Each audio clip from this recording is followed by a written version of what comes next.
Welcome to the Smite God reveal for the Morrigan, Phantom Queen.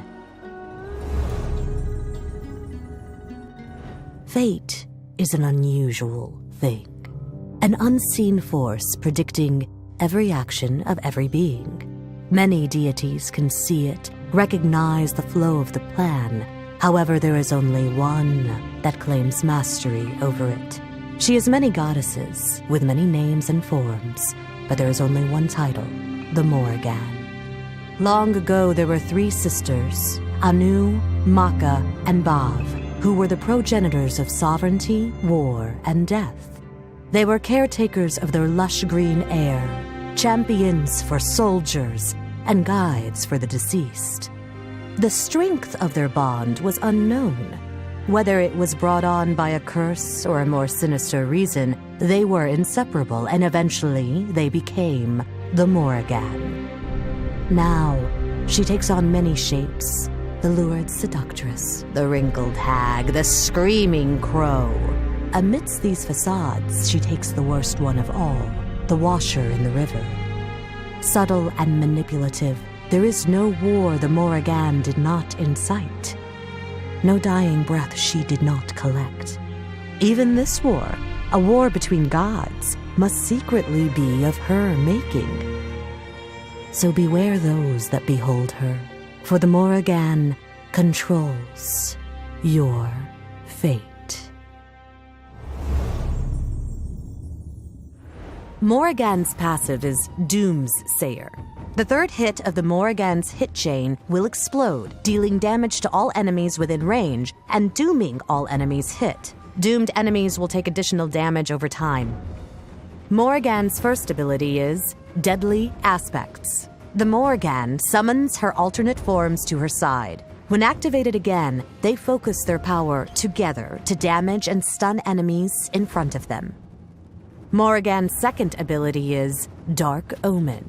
Morrigan launches a wave of dark magic at her enemies, dealing damage and applying an omen to them for a short time. Enemies with an omen will take bonus damage the next time they are hit by any allied ability. Morrigan's third ability is Confusion. The Morrigan creates a phantom of herself while becoming stealthed and gaining increased movement speed. The phantom runs to the target area, deals no damage, and will die if it takes any damage. Morrigan loses any bonuses from this ability if she takes damage. Morrigan's ultimate is Changeling.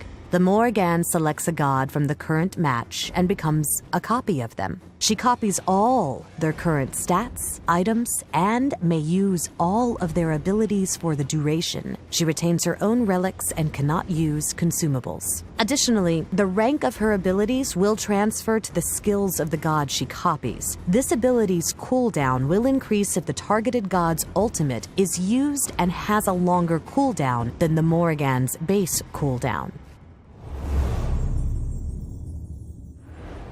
Confusion is a powerful tool that, when used well, can be a great way to escape or misdirect your opponents. If an enemy cannot see you, have your clone run directly at them while you sneak behind them. They will either run towards the real you or waste an ability on the clone, giving you an advantage either way. Additionally, be aware that taking any damage will break the stealth and make you lose your movement speed. Be careful using this when in persistent area of effects, like Ra's Solar Blessing, or if you are affected by a damage over time effect. Doomsayer has a strong ability to combo with your other sources of damage. When alone, Doomsayer can be procced by 3 aspects or another Doomsayer, letting you either proc it at close range or from far away. The difference between a good Phantom Queen or a great Phantom Queen will come down to how you use her ultimate. When launching into a game, make a note of all the gods you can transform into and think of which synergies or strengths you can take advantage of. When a team fight hits, it can become hectic fast, so planning ahead into which god you want to transform could be the difference between being a playmaker or dying early. The Morrigan is our first Celtic god. Her role is that of a mage. The Morrigan focuses on confusing her opponents and looking for opportunities to get in close and burst down her enemies. Dark Omen allows her damage to be quite high on a few targets when combined with other abilities, while Confusion lets her sneak in and out of fights as needed. Additionally, she is a flexible god in that she can be any god from the current game during her ultimate. The ability to choose helps her have the right tool at the right time to defeat her opponents. Pair the Morrigan with aggressive frontline characters like Sobek, Nike, or Odin, as they will give her the protection needed to deal her damage and transform into the right god. Also, be aware that the gods you pair with the Morrigan have a direct role in what choices she has during her ultimate.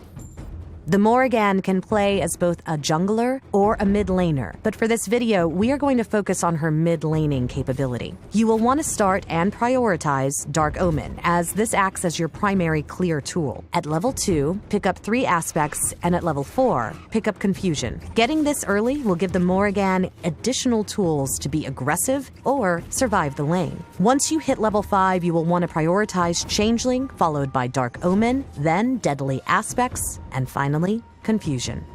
The Morrigan's build will vary depending on which role you are playing. As a mid laner, you will want to balance power, cooldown, and utility to focus more on team fights in the mid game. Start with Soul Stone, Shoes, and Health Potions. This will give you extra clear power, mana regeneration, and enough health potions to get through the early game. Next, rush Shoes of the Magi and Chronos Pendant. The early pen and cooldown reduction will allow you to poke enemies effectively while looking for a kill. Gem of Isolation is a strong third item, giving the Morrigan additional utility with a nice health boost, which helps her get in close with Deadly Aspects. Round out her build with Obsidian Shard, Rod of Tahuti, and Soul Reaver. These items provide needed stats such as penetration, power, a burst damage to help her scale into the late game. Thank you for watching the Smite God reveal for the Morrigan, Phantom Queen.